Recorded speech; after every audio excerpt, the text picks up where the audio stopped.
today for this important topic, managing trauma for supporting refugee teens in school, refugee resettlement, and other contexts.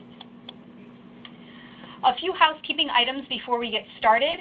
If you need help troubleshooting during this presentation, please email us at info@brycs.org, or you can also submit your questions within the chat box on the right-hand side of your screen.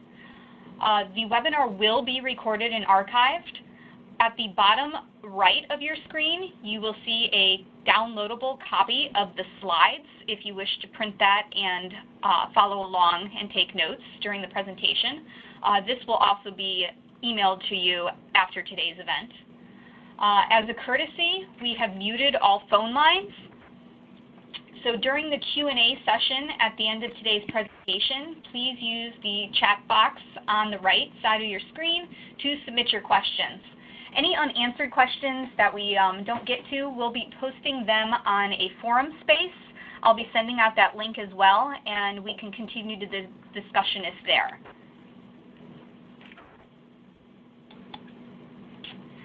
So without further ado, I'll introduce our two speakers today. We have Dr. Hugo Kamya. He is a professor and Fulbright Specialist Roster Scholar at the Simmons College School of Social Work, where he teaches clinical practice, trauma, and narrative therapies.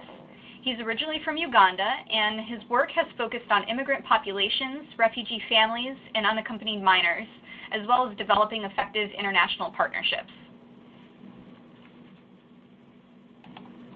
We also have Dr. Lisa Fontes. She's a senior lecturer at the University of Massachusetts. She spent her career working to improve mental health, social service, and criminal justice responses to people from diverse cultures, especially immigrants and refugees. She has authored many publications, including our own curriculum on preventing child maltreatment for unaccompanied minors in federal facilities, and has implemented this curriculum throughout the U.S. Thank you both for sharing your expertise with us today. And with that, I'll turn it over to Dr. Kamya, who will run through today's agenda. Thank you, Jackie, and thank you for all attendees. So we are excited to do this with you this afternoon, and our agenda for this afternoon is we want to speak with you as who are these teens? What is your relationship with these teens? What are the challenges that face them? How do we engage them in conversations that address past, present, and future? And ultimately, what's the role of school? School matters, does it? How might you actually really respond to teens in schools?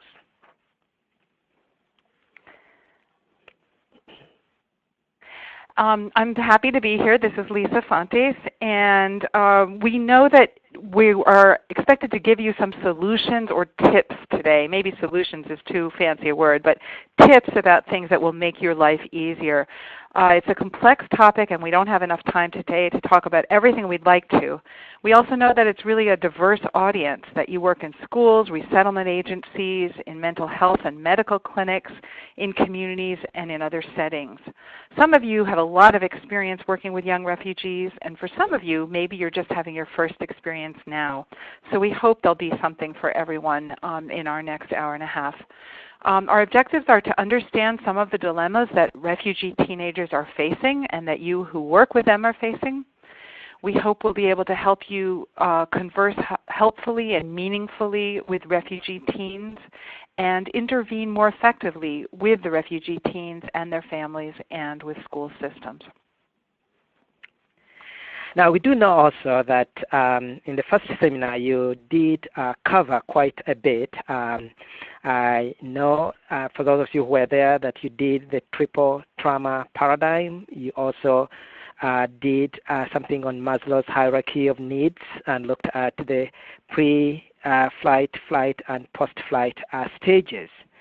I think it's very important to note that when we are working with refugees, they differ from each other, and I think that was very highly stressed in the first webinar that you all attended. This is not a monolithic group. They have varying experiences, and indeed, they undergo major developmental changes and challenges. There are normal changes which have to do with body, physical changes, alongside extraordinary changes that have to do with their migration journey. There are developmental milestones, there are identity issues, there are individual issues, there are losses. They have to deal with a complex array of events that have occurred in their lives. And so this is really part of one thing that is important to carry forward from the first webinar that you took. I'm going to be speaking a little bit about the teen's age and what it means. So if you're working with somebody who's 12 or 15 or 19, what does that really mean? Or they say that they're that age. First of all, birthdays are iffy. In some cultures, people's birthdays are not important, or even their exact age isn't important. What people are interested in is the child old enough to walk? Are they old enough to work? Are they old enough to marry? And the exact dates and ages may not be important. Also, of course, in the immigration journey, a lot of records are lost or destroyed. So people's ages may not be accurate. That 14-year-old may or may not be 14, and they could be inaccurate accidentally, or they could be deliberately changed. Sometimes people change the ages of the children who are with them so they can bring children who are not their biological children. For example, if you were in a refugee camp and you'd been sitting there for 10 or 12 years, and you had an opportunity to come to the United States, if you had the possibility of bringing your brother's children with you too as your children, maybe you would to save their lives, because you're not sure when your brother's actually going to be able to get out with his own children. So sometimes people change the birthdays so they can bring multiple extended family members or even friends of the family with them. Sometimes children are older than their stated age. They might be assigned an age at the camps if there are no records based on how they look. And a lot of times the kids in the refugee camps look a lot younger. They're malnourished, they've been traumatized, and they may be very thin and very tiny. Families sometimes falsify the kids' ages to gain some kind of benefit. Children under 5 are given extra food, or they're given some additional protection, let's say. Sometimes adults claim that they're unaccompanied minors because they're afforded special protection. So that happens very occasionally, but it does happen that someone will claim to be an unaccompanied minor and they're actually, let's say, in their 20s, not in their teens. A young Somali refugee girl who I worked with, let's call her Habiba, was said to be 8, but she looked a lot older when she came. And then when she arrived in school in my community, they held her back a year. They put her in 2nd grade, hoping that this extra time would help her learn to read and write.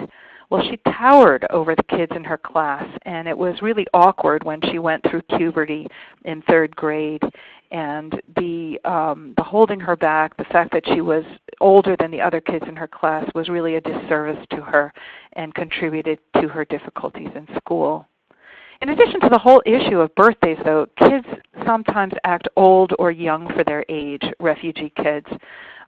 They may look older, they may act older than their age because they've seen more than anyone should ever see in a lifetime at a very young age. They may have seen, as you know, they may have seen family members be murdered, they may have seen sexual assaults, they may have had loved ones disappear. They may themselves have suffered torture, assault, sexual assault, hunger, thirst, and so on. And they may have been forced to take on adult responsibilities like caring for siblings, the elderly, to earn money to support the family, to gather firewood in the camps and stand on line for water. They may have also had their caretaking disrupted as they were separated from family members. So they haven't been nurtured and nourished in the usual ways. So sometimes very young kids or young teens can seem on the surface to be tough. They have a bravado maybe that helped them survive, an attitude that they really don't need anyone. In some ways, though, some refugee youth can be young for their age. They've missed those childhood play experiences in a safe environment. Certainly in some of the refugee camps, children do play with whatever they have, but a lot of times the environments are really quite dangerous and they may be not allowed to play freely. So if they have an opportunity, even in their teen years, they may want to play with dolls or doll houses or toys or cars, and in that way act like a much younger child. A lot of times the refugee kids are terribly afraid of dogs. They've been in environments where dogs were just used to guard and attack, and of course they're frightened. Also, children who haven't had the experience of being soothed in a loving way by a caring adult may not be able to self-regulate in ways that we would expect. So they might lash out or they might turn inward and sulk like a much younger child.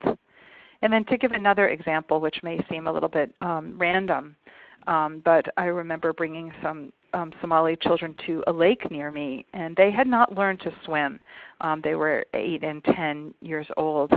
And but they also didn't have the usual fears of water that children would have because they had never seen so much water in their lives. They had grown up in a refugee camp in Kenya.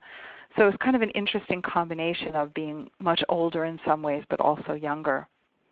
For recent arrivals, they may not have had the opportunity to learn to play catch or other games, or use a swing or a seesaw, things that you might see in typical children. They may not be sure, especially if they're quite younger, but how to hold a pencil or a pen or a crayon, how to use a paintbrush, to say nothing of a computer. When they first arrive, they may vomit when they're on a moving vehicle. They may not be accustomed to using a toothbrush. They've cleaned their teeth with something else. And then there's also certain social rules which we think of kids and teenagers as having that they may not be familiar with. And we may not even think of them as rules because we're so used to them as part of our culture. For instance, in the U.S., people sneeze quietly, and they cover their sneezes and coughs. And they try to cover up their burps. And these are cultural things that we don't even necessarily think about. There are norms around, picking one's teeth and ears and scratching and so on, which are just kind of the way people do things here that are not the ways that people do things everywhere. And yet there are ways in which we behave here that people from other cultures think of as being crass or impolite. Children and even teenagers may not be used to using a fork and a knife in the way that we use them here. And then just one more example. We also have all kinds of rules about clothing that teenagers may not know when they first get here. So for instance, that girls, pink is for girls only, or flannel pants are pajamas, or mermaids on clothes are for girls, and so on. So when the refugee families get piles of secondhand clothes, which they often do from their sponsors and their communities, they may be dressing kids in clothes which end up getting them teased in school. And it's amazing when you really think about it how many rules we have around clothing. Just one more thing about the issue of age. Teen years are seen differently in different cultures. In the U.S., we think about the adolescent years as being a time for play and learning, and most teenagers don't assume adult roles very suddenly, sometimes not until their mid or late 20s, even if they do a little work. But in many cultures, and in many cultures that the refugees who arrive here come from, teenagers establish families not that long after puberty, and they may be responsible for cooking and raising children when they're even quite a bit younger. So the kids and parents may not understand the expectations around the teenage years, and I know Hugo is going to touch on that a little bit later. So as you're beginning to hear from Lisa and from the rest of us, is the importance of really how do you begin to negotiate all of those things and issues that a teen or any refugee sort of starts with or comes with or enters a classroom with you or an agency or a community. And it sort of behooves us really in our role as practitioners to really develop some culturally responsive ways. Nowadays, actually, we don't want to use the term culturally competent because we never quite get it. We are always trying to understand what's going on. Some people in literature you find words like cultural humility, cultural sensitivity, cultural sort of awareness, which suggests that we never quite get there. We are always trying to understand, trying to really develop a sense of sensitivity around all of these issues. And as I said before, there is no one same group. But even within the same group, there are many, many differences. And I think that's very important to recognize over the work that we do, that these differences may be actually marked by a variety of things, just like we cannot think about any one country as having people with the same characteristics and the same ways of responding to any one situation. I mean, we just have to look at society here in this country for that matter. So really holding in mind that no one group is the same. It's not a monolithic group, which means that we are going to be continually teaching ourselves about the responses and being culturally sensitive and responsive. That's also another term that is used as opposed to culturally competent, which assumes an all-knowing experiences. That they're going to come in with different language differences. Many may feel that their language actually matters, or the ability to express themselves, and that these language differences may also sort of suggest ways that they may also understand things, comprehend things. I'm glad that Lisa used some examples of folks that she has worked with. I can tell you that there are folks here who will always talk as if they are asking a question. They said, "You said what? You went where?" And that can actually really dislodge a number of people in this country really thinking about what is it that they are talking about. That question, what is it that they're talking about, may be actually said or made verbally expressed as, "You're talking about what?"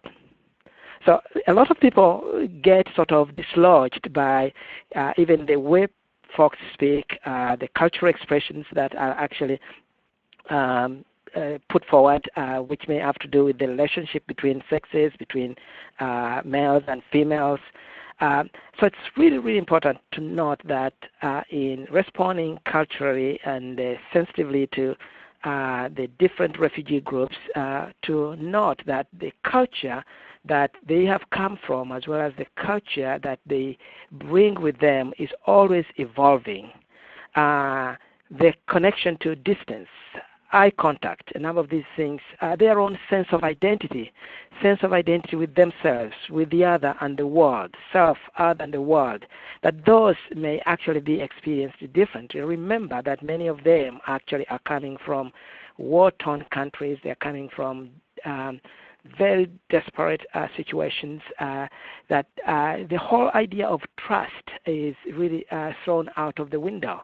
How can we trust when actually the very people that we trusted betrayed us? The very situation we trusted betrayed us. Some, as I work with a number of young men and women from Sudan, the so-called lost boys of Sudan, now they are young men, they talk about the fact that they had to actually earn their food. They had to, and they didn't know whether they were going to have a meal the next day. They always feared for themselves. And the very people they trusted, family members, they gave them up. They found themselves always in a very, very difficult situation. And then their beliefs and values, that those also have been crushed. Many of them have not been able to pray, to experience the spiritual sort of connection that they had in their countries of origin. So that the very issues that they held on to and what they valued actually was dismantled, was fragmented. And so they live in a perpetual fragmentation of the world around them.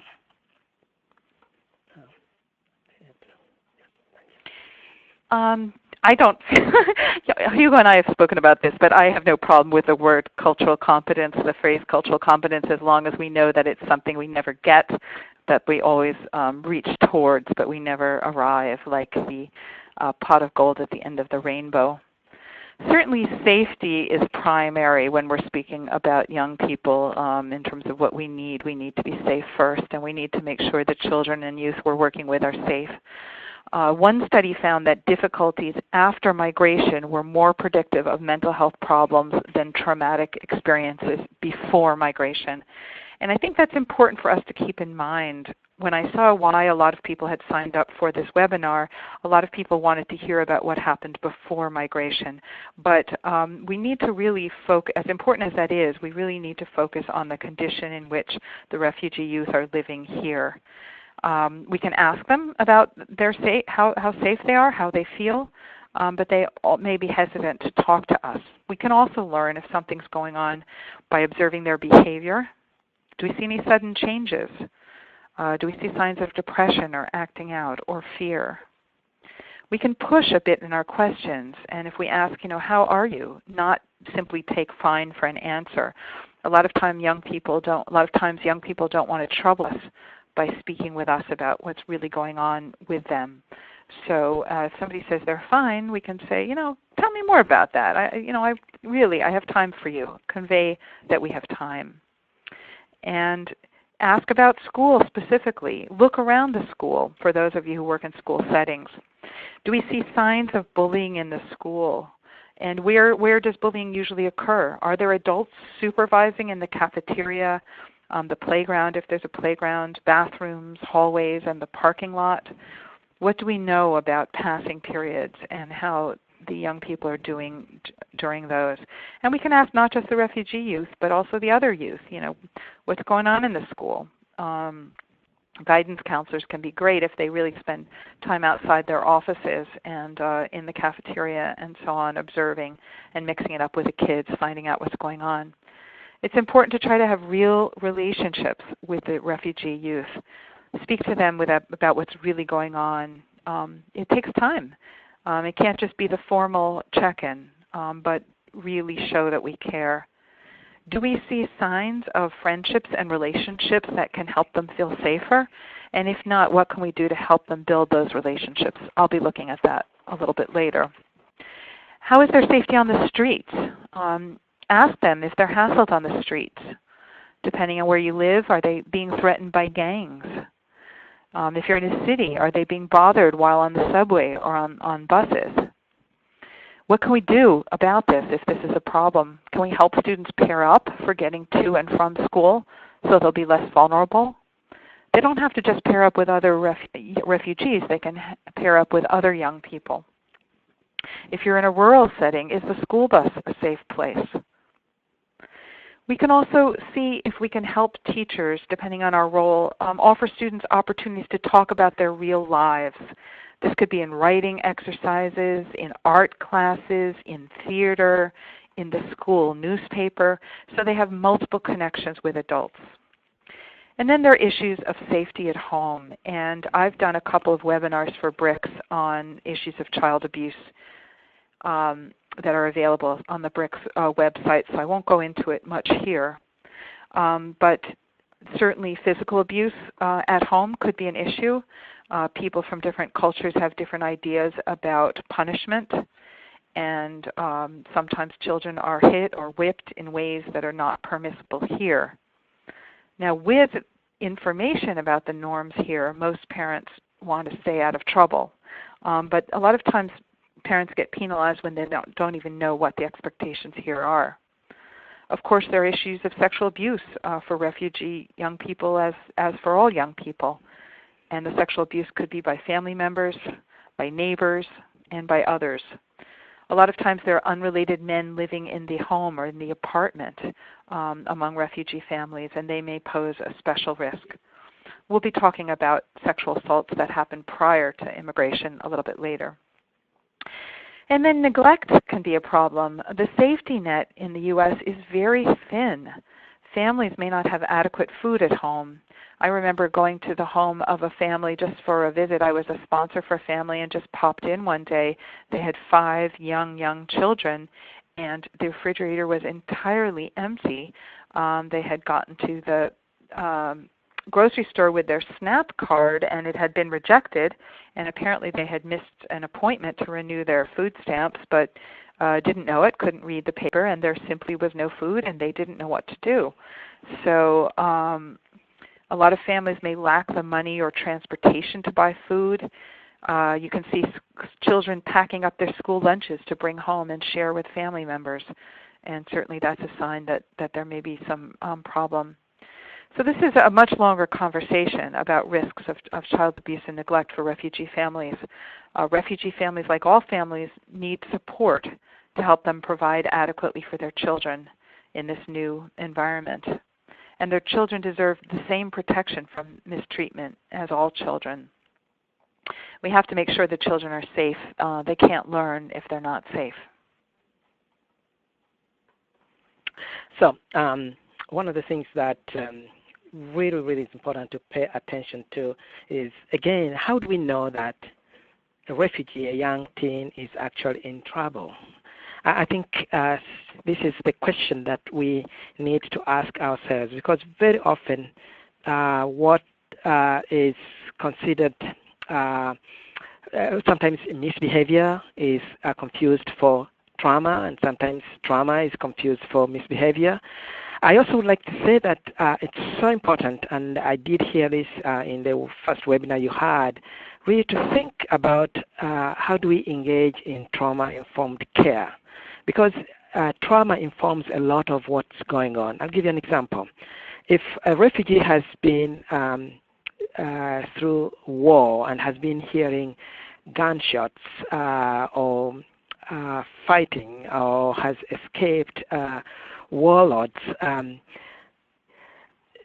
one might feel, especially when they come here, that, okay, they may be living in a safe environment, unlike some of the ones that Lisa has talked about in the streets, in the home, and the school. They may be living in a safe environment, but it's important to remember that everything that might happen, even a banging of a door, might trigger that kind of reaction to something that happened when they were leaving their homeland, when they were escaping. So that's one thing to really pay attention to, so that we often may need to actually move away from the typical way of thinking about trauma. PTSD, is the person sleeping, is the person eating, is the person losing energy, all those kinds of flashbacks, nightmares. Yes, those things may happen, but they may not be as clear. And so one of the things that is so important to also pay attention to in a refugee, especially who's in trouble, is also to think about layers of loss. And in some ways we have echoed some of those things in the previous slides. The layers of loss that have to do with the loved ones that actually they may not be able to see again, the loved ones that they may wish that they could spend time with, the loved ones that they may wish that they could actually shake hands with. I was working with a young man, again from Sudan, who for the longest time he would wake up, go to school, eat, but the big thing that he missed was that he couldn't talk to his uncle. So the more I asked him about this, is that because I don't know whether I will ever see him again. And that layer of loss of a loved one, somebody who actually really sort of brought his spirits up, was no longer available to him. And I think what was most disturbing for him was the fact that he did not know whether he was alive or dead.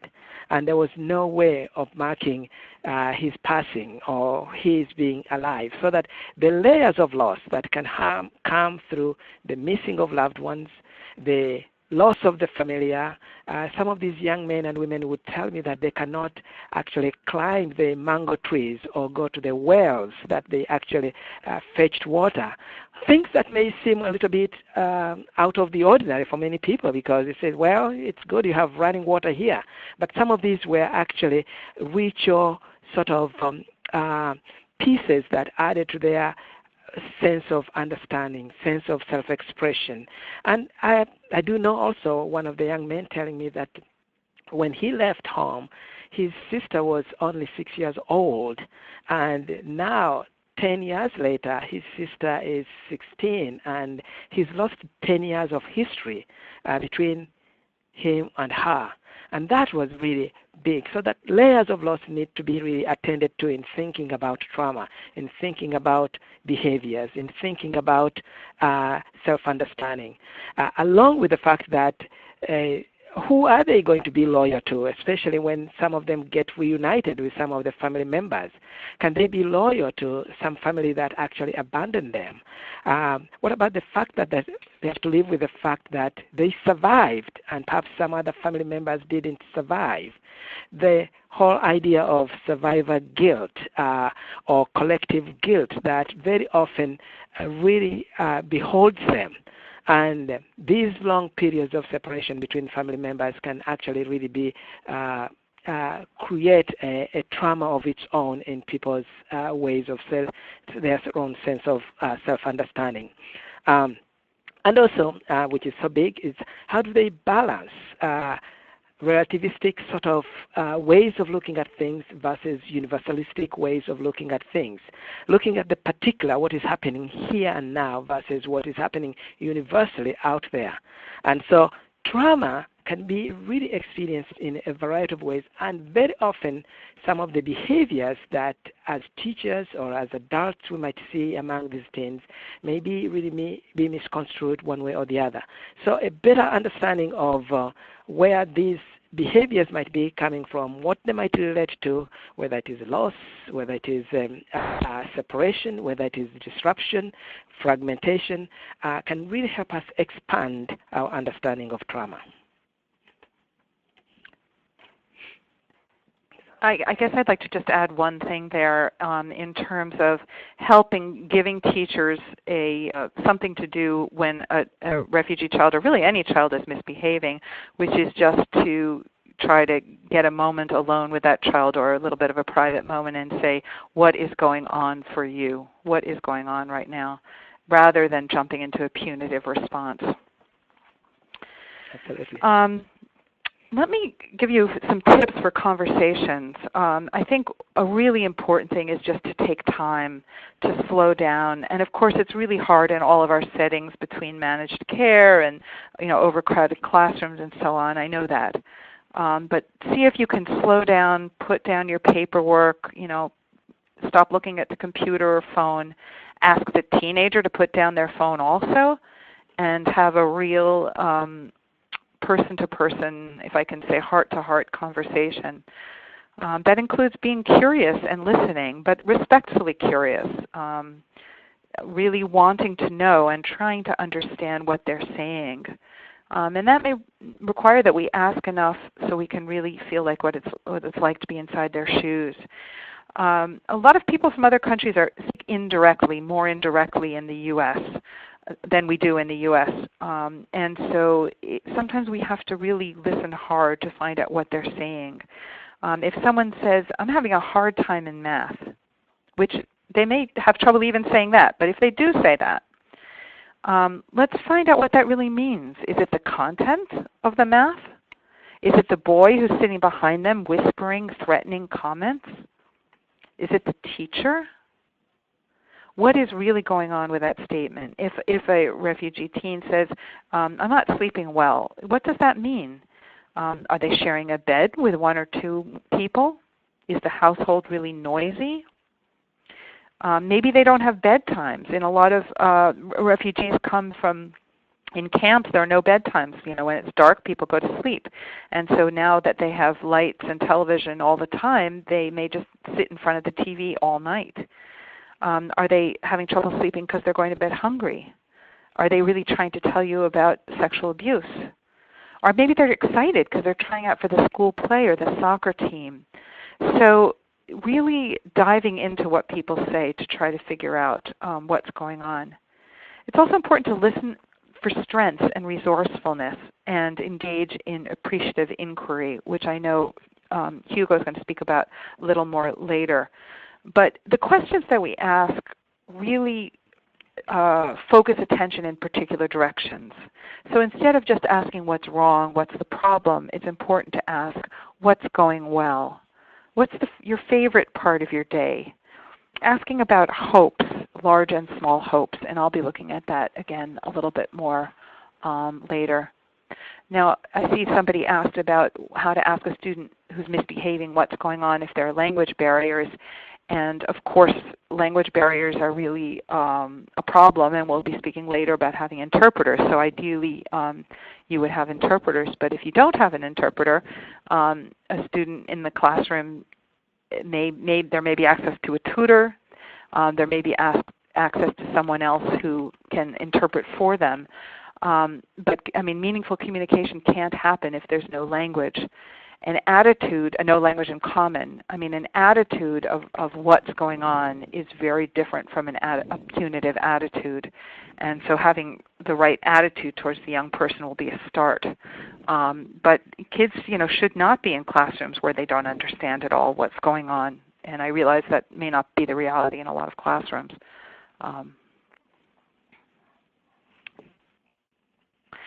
It's important also to build rapport.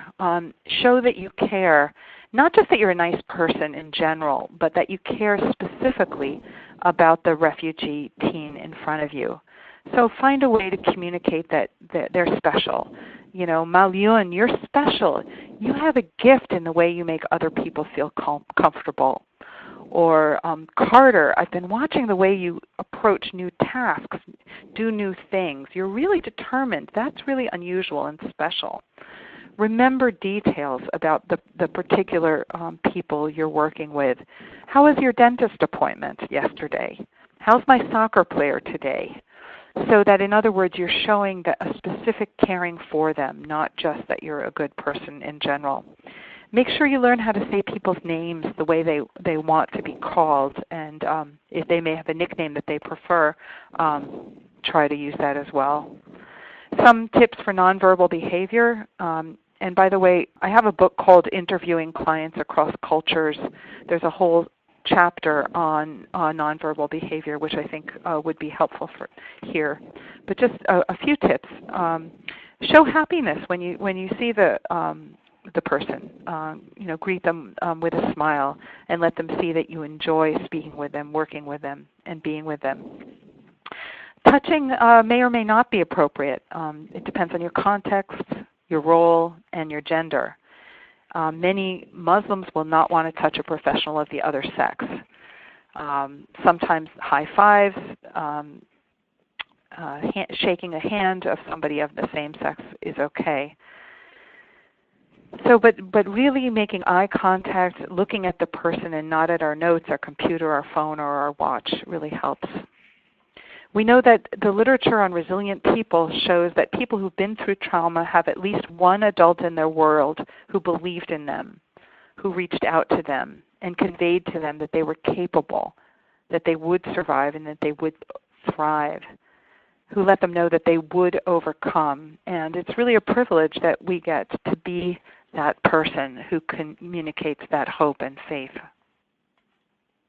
Yeah, and I'd like to underscore what Lisa just said in building rapport. It's so important to trust their feelings and to make this known to them. And in so doing, validating them, and as Lisa pointed out, inviting them in your world as they invite you in theirs. And there are many ways of doing that. Lisa talked about the name. And a lot of people actually like to know, to see that they are called by their name and pronounced appropriately. And I think it gets very difficult sometimes when we think that others have to adjust to us as practitioners and forget that we need to make the effort. So what does it mean? Asking them about their name and what it means is really, really important. So now these are very, very important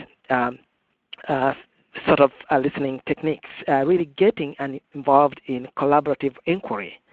Listen to their feelings, hopes, their dreams. Ask about them. Check on what makes them tick. Engage their questions, their names. And in so doing, you are almost like sitting side by side and wanting to learn about their own experience. and letting them tell you about their own experience. The reason I actually like to begin with a name is that very many people will tell you a little bit about their name, the story that surrounds their name, the story that they have been told about their name. If they have a nickname, let them tell you about it.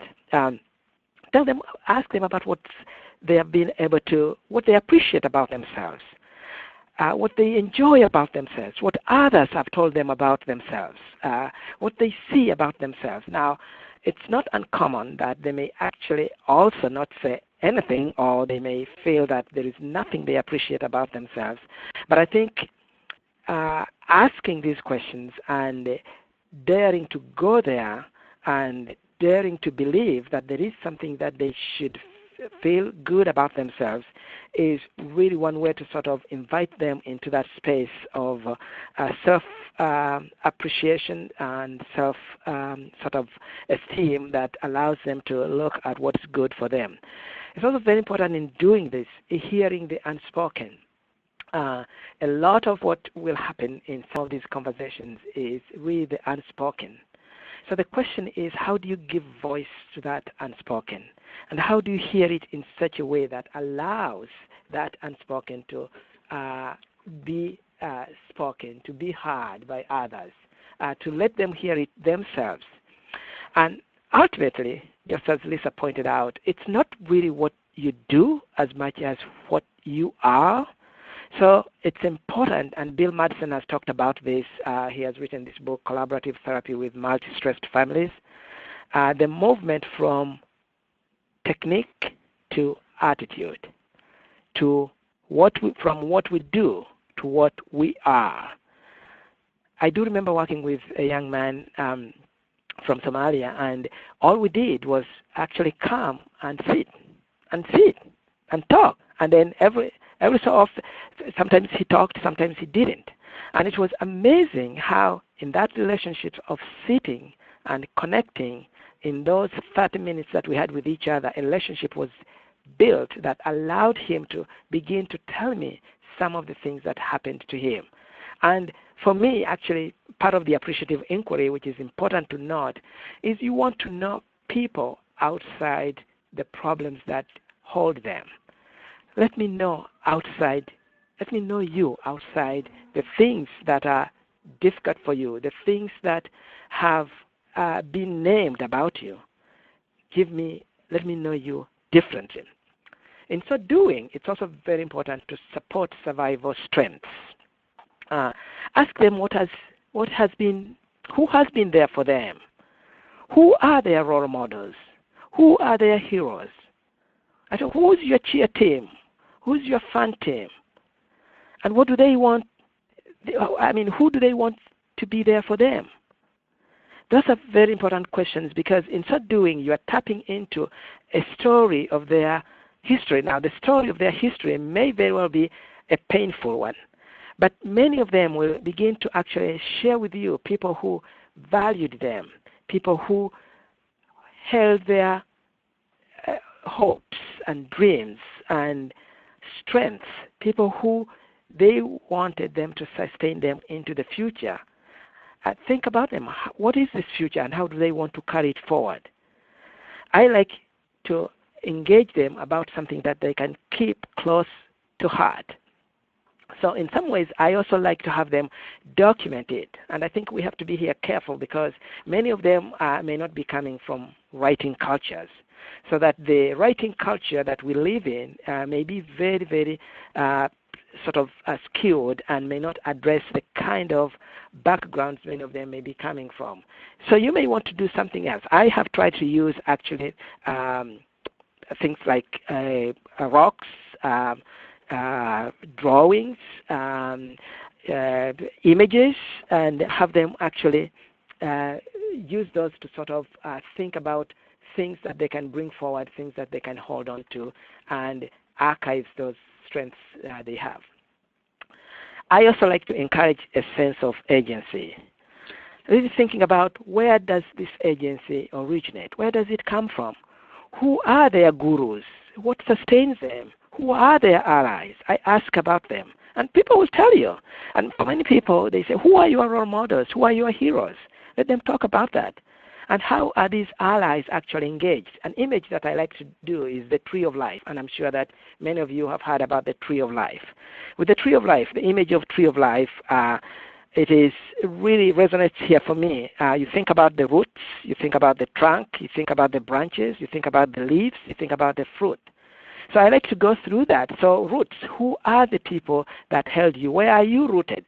And they will tell you, maybe they are rooted in their grandmother, maybe they are rooted in their home, maybe they are rooted in the fact that they were able to really travel long distances and fetch water with the kind of friends that they actually worked with. So how do they hold on to those roots? What about the trunk? What actually holds them together? What holds them together, and what is the trunk? So the image of the tree, which is nice about it, it's a very, an image that connects to life, that connects to generativity, that connects to the earth, and many people will really connect to trees. And then branches. Who are the branches? Who are the folks that you want to reach out to? Because they have dreams. And what are those dreams? How might they actually harness those dreams?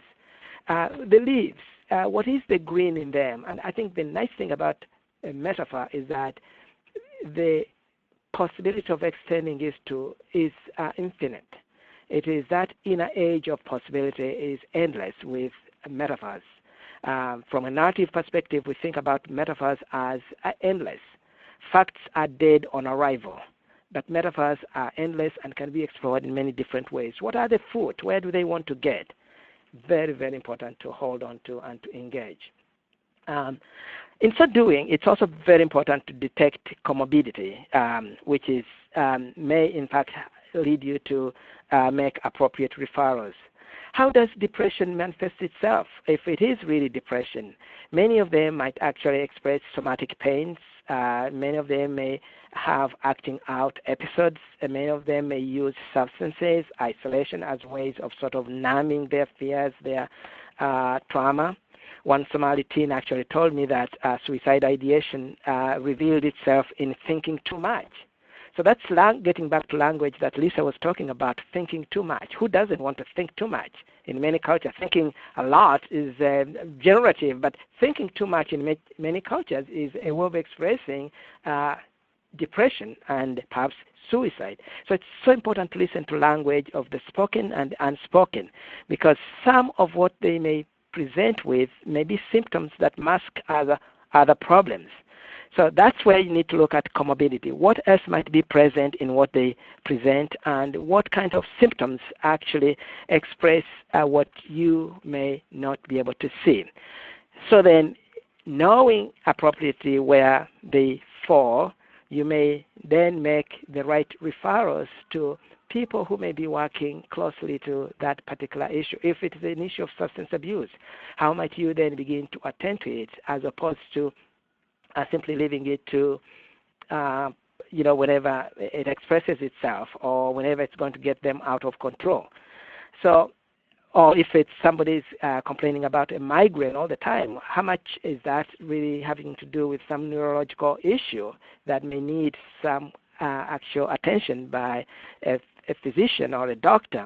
So we have to keep listening to this, even as we listen to the major losses that they may express themselves with. Okay, we're keeping time in mind here, and we're about 3/4 of the way through the first hour. It's very important to build hope. Research by Yohani has found that hope helps people cope. It helps them overcome adversity and handle stressful experiences. We have an important role in helping refugee children and youth build and maintain hope.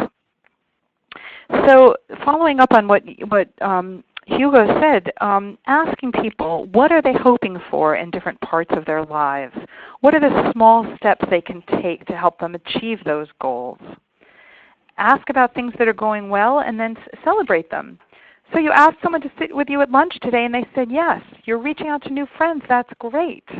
Or maybe, if something's difficult, well, then you can reframe it and highlight the hope that's inherent. You asked Susie to sit with you at lunch and she walked away. Wow, that's a drag. That's not what you wanted. but you tried reaching out to someone new, and that took a lot of courage. Let's think about somebody else who you might like to sit with. So we reframe and celebrate those things that are going well. And without minimizing the things that are difficult, but we just keep highlighting the things that they are accomplishing and help young people get a sense of agency in this way. Now it gets back again to the issue of loss. That loss is really a contextual piece. Yes, they may have gone through all kinds of losses back at home, but what about the loss that they might be experiencing even arriving here? Indeed, how does that loss really manifest itself? So it's very important to explore their sense of loss. Indeed, so engaging in some understanding of loss, I like to think about it as cultural bereavement, and I think in your first webinar they talked about it, the loss of the past, the present, and perhaps even thinking that the future is lost. And this may come in a variety of things. Yes, they are happy. Yes, yes, they may be happy that they are here, away from all the painful experiences that they went through, but the survivor guilt brings up this sense of loss. The collective guilt. Why me? Why us? Why did these folks not actually survive? The loss of connection to loved ones, the loss of history, as I indicated earlier on, the loss of familiarity, the loss of language. One young man told me that he feels that he can never connect to his language in the same way because he has to think in a different language. He has to dream in a different language. He has to make his arguments in a different language. That this also builds with it a sense of a loss of humanization and maybe engages in feelings of dehumanization of something that they cannot quite attain. And that loss can be contextual, but that loss also can be very situational and global. And what I mean by that is that you might want to think with them about the loss in the context of things that have happened to them, some things that have happened situationally about a particular situation that they were in, that maybe others survived, but others didn't survive. But then you might want to really find some way of sort of understanding with them about loss from a global understanding of loss. What does this mean globally for us? What does it mean? What kind of meaning does it actually suggest for me in the context of the future, in the context of where I am going, so that goals, beliefs, and feelings may actually be assigned to specific encounters. And Jan of Bullman talks a lot about this, while there may be also other issues that have to do with the sense that there may be larger issues that were going on, things that were beyond their own comprehension, things that they had nothing to do with, world affairs. The fact that they were caught in some of other folks' sort of interactions or ways of being. So you might want to really help them develop, look at what happens contextually in the here and now and what has happened globally, some of the things that they may not be able to do anything about. That can help them begin to differentiate their own sense of agency and their ability to make a difference or a change in their own ways of being. Those who are having audio issues, you can use the chat to let Jackie know if you're using your computer or if you're using the phone. It looks like most people are not having trouble, but you can feel free to communicate that way, and maybe she can help you problem solve. We're going to be looking at school issues. It's important to examine the challenges, ask people what's going well for you in school, so we're going to highlight the positive, but also, to be realistic, what's difficult for you. For a lot of refugee youth, that maybe they haven't had any school or it's definitely been disrupted. And it may take a long time for them to catch up. It may take years. I remember a Somali teenager handing me an algebra textbook. She'd been in the U.S. for a few months and handing it to me and saying, "Help me." Well, she couldn't speak English. She certainly wasn't ready to do algebra. She had no previous schooling in math, and so really it was just completely unrealistic that she was being expected to be able to do algebra. Some very practical things, if we can help people get tutors, either volunteer tutors or paid tutors in particular subjects, that may help. A homework club can be helpful. Maybe some special time from the teacher. I know teachers are quite overwhelmed these days. Study groups of other young people who are more successful in a particular class, or just other young people in a particular class. It's also helpful to train the teachers in school about the lives of the refugee children so they can change their expectations and do realistic expectations that will help the young people thrive. I remember a second grader, I think, who was asked to go home and write the names of all the spices on the shelves for her homework assignment. And in her family, they didn't have spices on the shelves. They had bags of this and that. But it was just an assignment that just did not reflect at all the lives of the refugee children. And teachers can learn about that, and they'd like to. From my experience, they're really eager to learn. Socially in schools, refugee kids are found to do best when they have friends who are from their own group and also friends who are from different groups. And schools can do a lot to foster that. Also, having a sense of belonging is found to be helpful, helping them get school colors, school-themed notebooks, jackets, T-shirts. If there are activities they can be part of either in school or after school, participating in the arts, can give them a sense of belonging. A lot of refugee kids look around and they want to fit in with their peers, but they have trouble knowing sometimes who are the peers that they should try to identify with. Should a black African Muslim refugee boy, Mohammed, hang out with and try to be like the African American kids in the school? Or should he try to be like the other Muslim kids who are from all different groups? Or like the Muslim kids from his own country?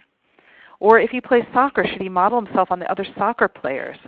So these kinds of identity issues are big for all teenagers, but especially for kids who are recent arrivals and are just trying to figure out how and where and they can fit in. So our job as the adults is to try to find and also create situations where they can belong. And also help them be successful at activities, and that creates hope for them. It may be easiest for them to do this through non-academic activities, sports, dancing, music, art, field trips. A kid who has no formal experience with singing but has a beautiful voice may be helped to integrate into the choir, but they may not know how to read music, so they may need some extra help from the teacher. And also, if a school or a class can engage in activities that are new for the entire group, like or maybe a ropes course or group projects that are new, and then the refugee child may shine as well as the other children. It's important also to connect the teen with others, help strategize with them. Who do they want to be friends with? Who around the school is appealing to them? How do they go about becoming friends with someone? That may be a completely new concept, having moved to a new place. So they may need some coaching around this. Encourage them to observe their peers' interactions, their nonverbal interactions. How do young people interact in the cafeteria? They may know can they speak to other kids before or after class? Engage in activities. I know it's hard for a lot of refugee kids to participate in after-school activities. They may have work, they may have to take care of family members, but that can be a really good place to bond with other kids. We also have to help make schools and classrooms safer and more welcoming. Part of that is training all the school staff in refugee issues. Having a diverse school faculty and staff is also more welcoming to everyone. Multicultural events like international dinners and dance and art and coursework. We need to remind everybody in the school that there are many ways to be a family. Many refugee families have lost members, and so you may not be looking at mom, pop, and the kids. We're looking at new arrangements of families today in many groups in the country. Okay. Move on here. The prior learning experiences of refugee children can be very varied. Some are absent. They basically have not studied before coming to the U.S. Many have been interrupted for months or years even. Maybe their learning is up to date, their school is up to date, but it's a completely different language and a completely different system. A lot of countries have what they call chalk and talk, so the teacher may stand in front of a classroom of 20, 30, 40, 60, 100 kids and just draw things on the board and have the kids recite them. So the experience in the U.S. where they're being asked to create ideas and papers and interrogate ideas may be difficult for them. We have to help them the teachers find the strengths in what the refugee kids present. Some ideas that may help teachers to be flexible in the ways they teach and the assignments. Use group work to strengthen relationships. Get tutors involved. Have teachers trained in working with English as a second language students and refugee children specifically. And having extra adults in the classroom can help provide individual and small group work. Academic placements and appropriate accommodations for learnings are also key. We have to remember, and I know Lisa talks about this elsewhere, that many of these kids actually may come to this country or to your classrooms or to the classrooms of teachers with various they may have had different preparations, and these preparations may not match the preparations that you encounter in a typical U.S. school system. I do know that this was raised even as a question in the webinar. How do you deal with people who may not be speaking English, or people who may be students, refugees, teens who may be older for their class? You can't put them with an 18-year-old with a 12-year-old, yet the 18-year-old may actually be at the grade level of a 12-year-old in this country. So how does the school prepare to make those appropriate accommodations for learning, almost providing them opportunities to actually acquire the skills that they need to acquire? And how are you going to deal with the fact that parents have certain expectations as well as students? I just actually had a case right now referred to me where two teens from the Democratic Republic of the Congo have actually come here. The brother is not fluent in English. The sister is actually fluent, and the sister has to be placed in a higher grade compared to the brother who is older. That in itself brings up a lot of frustration for the families, and not to mention the kids themselves. But they have to deal with that, and how the school then makes the appropriate accommodations for them. How does it prepare them for English as a second language? I know you talked about this. And how do you deal with the learning challenges? In other words, how do you listen to those learning challenges? Are you only going to call home, or are you only going to talk to this child only when the child actually has some acting out episodes? Or are you actually even going to call when this child is actually doing well? How do you distinguish or separate mental illness from learning issues?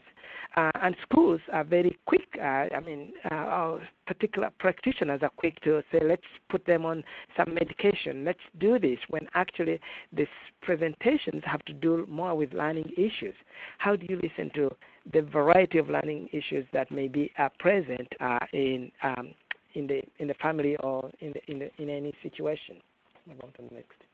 Since time is running out. I'm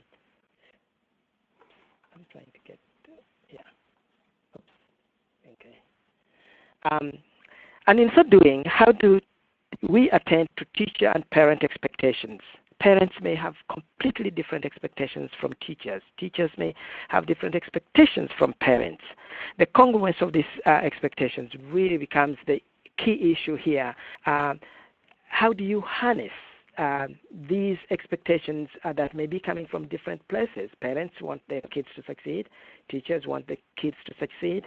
But kids may be at a different place. In fact, one of the things we're doing here in Boston, we're doing a study where we look at teacher expectations and parent expectations and then student expectations so that we can find some congruency of expectations so that we can actually work in some kind of understanding what kids want, what parents want, and what teachers want, knowing very well that there's going to be such a very, very varied sort of approach to all of those things. But then how do you negotiate them in such a way that you may actually attain to the needs that all the parties actually bring to the table?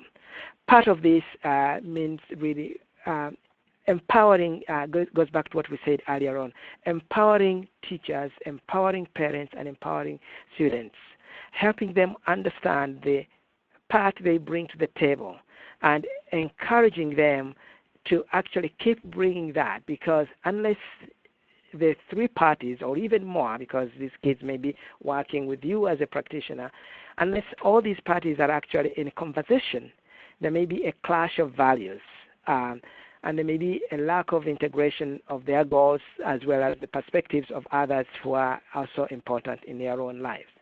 So this actually takes us way back again to where we started, namely, how do we engage in culturally appropriate learning opportunities and teaching?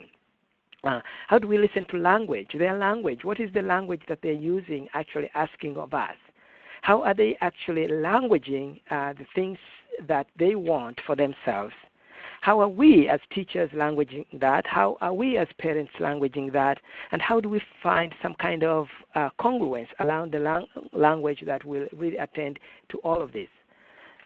Most importantly also, what kind of approaches, methodologies do we bring to our teaching? Very often we tend to use a type of methodology which talks to the kids, but which perhaps does not really help the kids to conceptualize things in the same way. As Lisa pointed out, many of these kids come from cultures and groups where everything was written on the board, chalk on the board, and they actually copied them down. And then, now, of course, we have all kinds of approaches, audio, as I'll talk about in the next slide, audio, visual, and otherwise that also kids will really, which can help to build kids' sense of understanding of the material.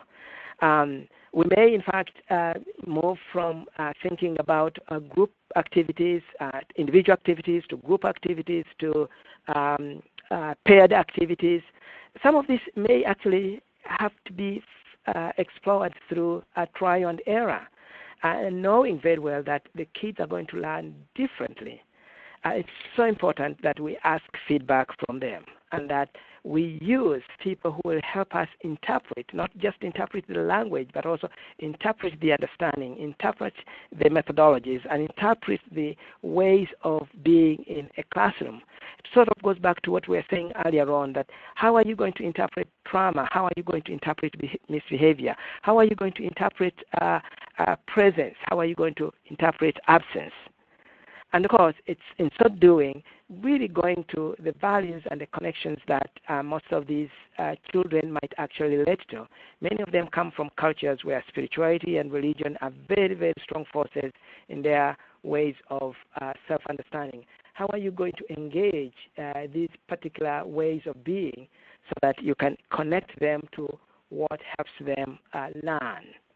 And what is learning? Perhaps there's a way of sort of reinterpreting that understanding of learning, and how is knowledge disseminated, which gets back to, oops, I think I skipped, yes, thank you. So it gets back to the different learning styles. Is it visual? Is it audio? Is it verbal? Is it dance? Is it music? Is it rap? Is it story? Is it storytelling? Is it art? What is it? And I think it's so important to really push the envelope here. Let them teach you how they learn. Let them In fact, I like to have them, and this may be a little bit controversial, I may want to have them really design what their final project is going to be. How might they translate that final project in a way that really makes them learn? How might you actually support that final project in empowering ways? Wonderful.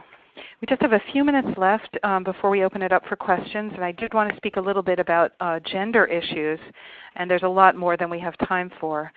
Many Muslims and some Christian children and young people won't be comfortable being touched by members of the other sex. It's not necessarily true for everyone or even all Muslims. It depends on the form of Islam they practice and how observant they are. So we should try to avoid situations where kids either feel pressured into participating or have to out themselves. For instance, does anybody have a problem doing this? That requires the student identify themselves in a way that may not be, which may be embarrassing for them, and so we should either avoid these kinds of exercises altogether or arrange for girls to be able to work with girls. Girls from Muslim countries often dress modestly when they're in a situation where boys and men are present. That can be a challenge for physical education class, but it shouldn't prevent girls from participating. And there's a web page called Top 5 Gym Class Hijabi Tips, which has just been posted here and includes some suggestions. Most girls can resolve the issues of covering for physical education classes by changing into hoodies and sweatpants so they don't have to miss out on activities.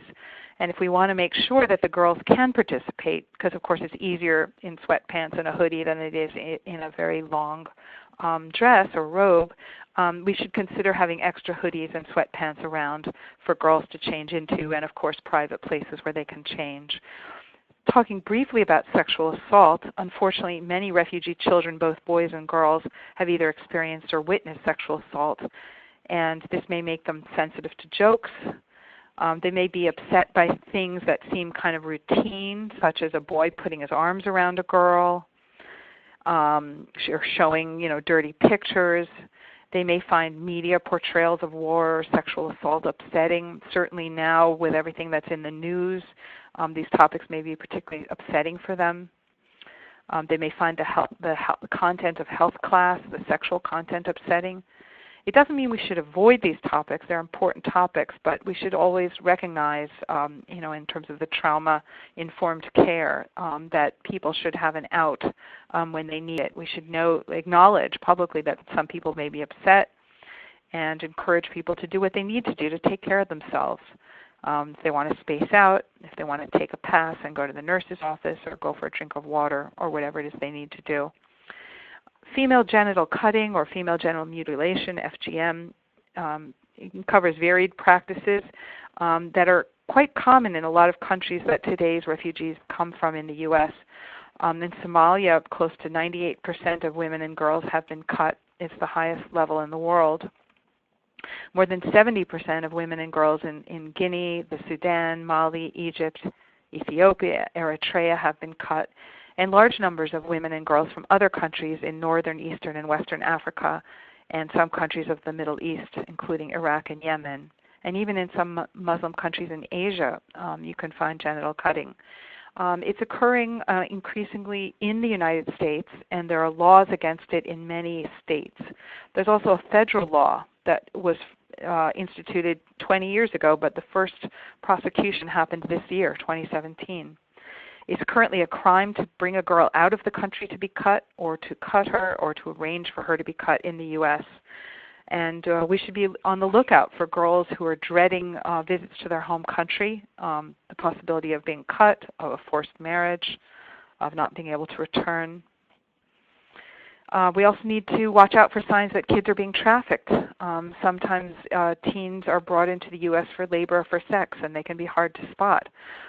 In my area, there's a house with one woman and 16 girls who seem to work a lot of hours. They work in fast foods and convenience stores, multiple jobs, so that they can go to school in the U.S. In this case, they're immigrants, not refugees. We had another situation of boys from a Central American country who came to school only a couple of days each week, and the other time they were hauling fruit for a fruit company. how do we combat this? It's tough and it takes a lot, but one step is to be the person kids can talk to and discuss their concerns. I also want to address the issue of male anger. Somebody mentioned in the discussion area issues of anger and anger management. Boys can be, in addition to the trauma that they've been through, they may be trapped by traditional ideas of masculinity, of how they have to respond or believe they have to respond if there's a perceived slight, a teacher treating them as if they're a child or a classmate banging into them in the hallway. And there are many ways to address this. I think the literature on toxic masculinity in general is helpful. If there should be adult men in schools and modeling a variety of ways to be a man. And we can talk about this directly. They can talk about it directly in classes and with guidance counselors. I just want to say a few words about using interpreters. Hugo already mentioned it. Interpreters are essential, and we are legally required to provide them in educational, medical, social service, criminal justice, and other settings. Any setting that receives any federal funds is required to be equally accessible to English language learners. We should try to use professional interpreters when we can, and avoid what we call ad hoc interpreters, which is, calling in the secretary or the janitor or the Spanish teacher or whatever, except for the most minor issues. In some settings, trained community interpreters who are bound by confidentiality agreements, that's important, can help out. Interpreters convey not just the content, but they also negotiate between the two worlds, and they're true participants in discussions. They're not just vehicles for a discussion. It's risky to have teens interpret for their parents. The teens may convey only the information they want to convey. They don't want their parents to know what's really going on. They may not be sure if they should lie to us or to tell us the truth. They want to do what's best for their parents. And they may be blamed if things don't go according to the parents' liking. People have different personalities in their different languages. I know there's a lot of people on this call, including Hugo and myself, who speak multiple languages, and we often feel like different people in our different languages. Sometimes people seem very passive or incompetent or stiff or nervous in the second language, and you can only see who they truly are when they have the opportunity to speak in their preferred language. So it's really important to use interpreters as needed. Thank you, both Lisa and Hugo, so much. We'll now open this up to questions. If you have a question or a comment and you have not asked us already, please do submit that in the chat box on the right, and we'll get this portion of the presentation underway.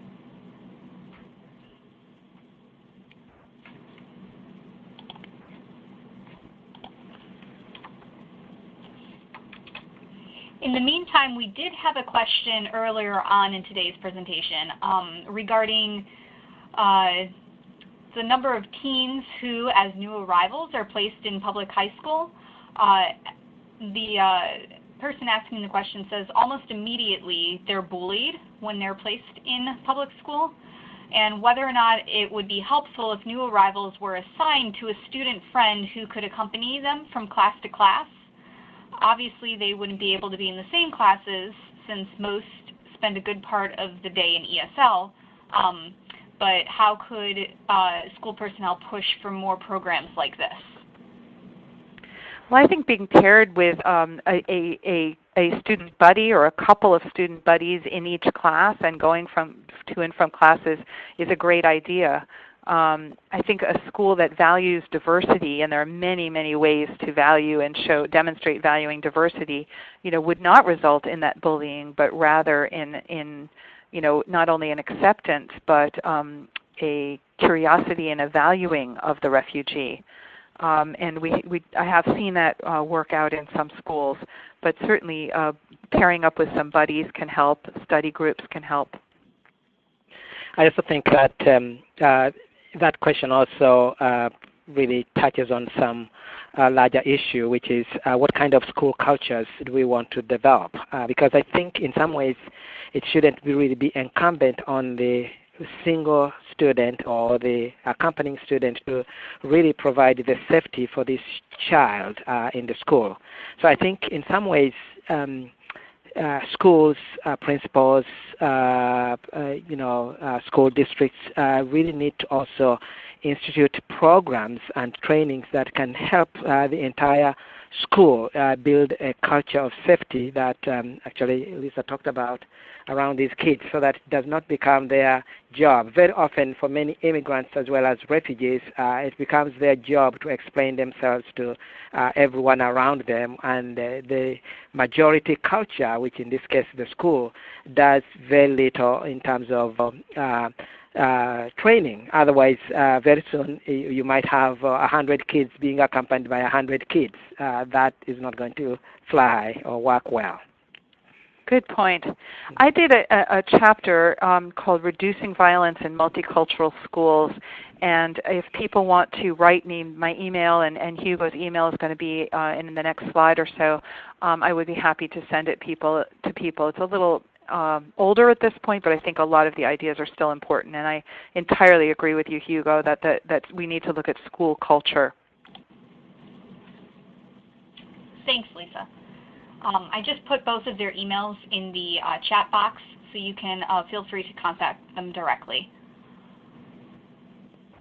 We have an additional question here from Dara. Dara says she is a mental health therapist in a school setting and is wondering if you've ever done new arrival transition groups or trauma-focused groups, and if so, do you have any suggestions or recommendations?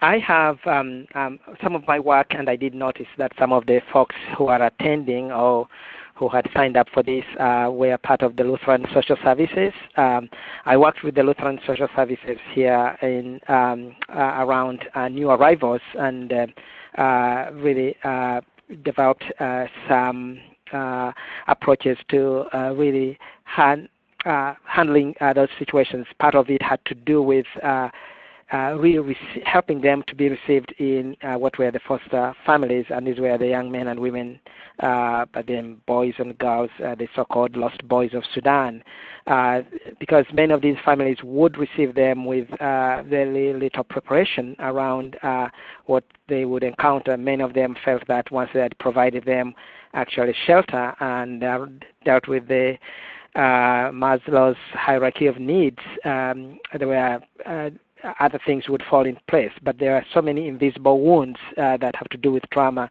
that the Lutheran Social Services actually engaged me around helping them transition.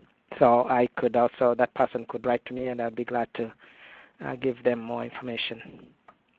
I think in terms of, I think an arrival transition group is a great idea. I also think it's a good idea to have groups that could pull in other students who are not new arrivals. So, it could be, a social skills group or a, I'm just trying to think, there's so many non-pathologizing names to call groups, a friends group. That would include not just refugee kids, but other kids who are interested in making new friends, or a writing group. Well, writing would be hard if they're new, but some expressive groups using the arts. I think someone here mentioned that they use photography, groups in classes where people can express themselves, which would not be just for the refugees, but for other kids as well.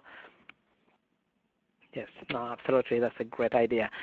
Anything that would be less or would be not stigmatizing, and that would really be a sort of a win-win situation for both the kids here as well as or kids who are not from those situations, but also for the other kids, can be very enriching. Great, thanks. There was some discussion at the beginning of today's presentation regarding challenges in getting immigrant youth and children involved in these sorts of events, whether they be during school or after school. Such challenges just from getting the word out or getting buy-in to transportation to and from. Is there any specific reason that some schools might be seeing lower numbers, or do you have any suggestions on how to combat some of those things? Well, many reasons why people might be seeing lower numbers, and some of them have been mentioned by people here in the chat box, but including that that young people may be responsible for caring for elderly family members or caring for kids at school. Kids when they get home, for preparing meals, and maybe for having a job to help support the family. Also, you have a lot of parents who don't understand these after-school activities. They think they may be problematic. Maybe boys and girls are going to be interacting in ways that are problematic. And because they're fearful and they want to keep their children safe above all, they insist that their children come home. So a lot of times cultural brokers can help with this. If there's a tutor in the school or an outreach worker or a social worker who speaks the parents' language and can speak with them about the activities. We've done some brainstorming in our area, and one of the things we've done is to help families set up kind of more formal babysitting cooperatives than they would usually have. So, a lot of times in a particular building or housing project, if there's, let's say in my area, for instance, several Somali families, they will informally watch each other's children.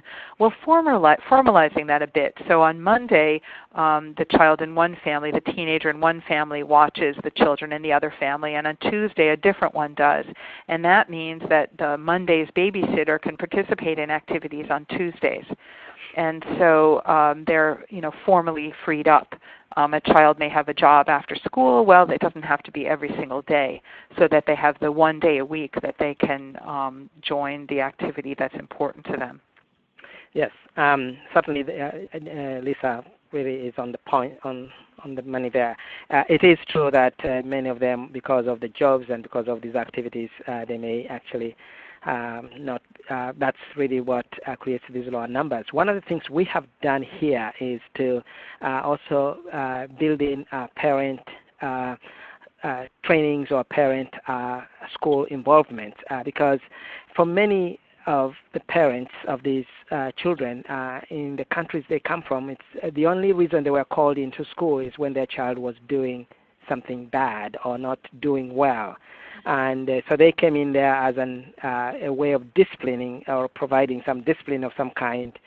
But one of the things that the school here in my area has done is really to also create these evening opportunities for when the parents can actually visit and do it in such a way that it's not the typical parents where they have to deal with other local other parents for kids born in this country.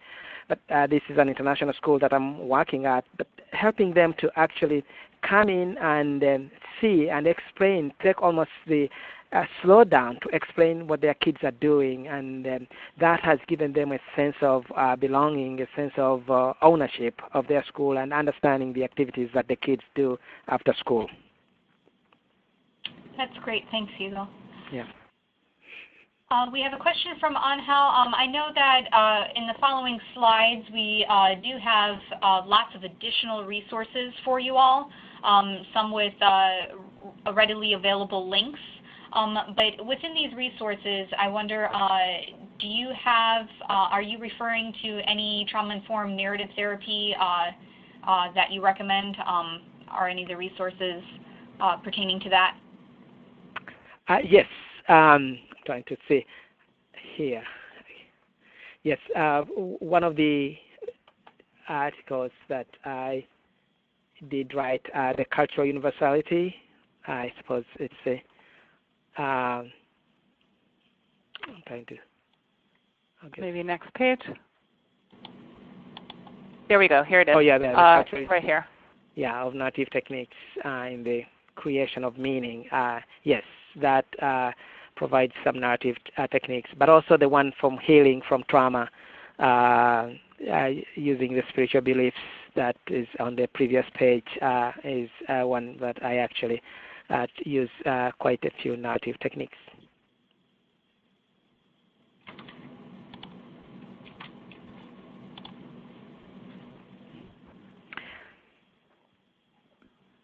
Looks like our time is about up. Yeah, so unless we have any last-minute questions, I will put up our contact slide again, so you can reach out to BRYCS at info@brycs.org or our toll-free number. You can also follow us on Facebook and Twitter for additional resources or any upcoming webinars. I would encourage you to sign up for our listserv if you are not already on that. And then we also have Lisa and Hugo's direct email if you wish to consult with them further. Thank you, Jackie. Thank you, Hugo. Thanks, everyone, for participating and for all the important work you're doing out there. Right. Thank you. Thank you all. And keep working. Keep doing it. I appreciate that. Yeah. Thank you both so much for joining us today. And for everybody online, thank you for joining us as well and for your participation. And when I close today's event, you will be redirected to a short evaluation on today's webinar. Thank you, everyone. Bye-bye. Thank you.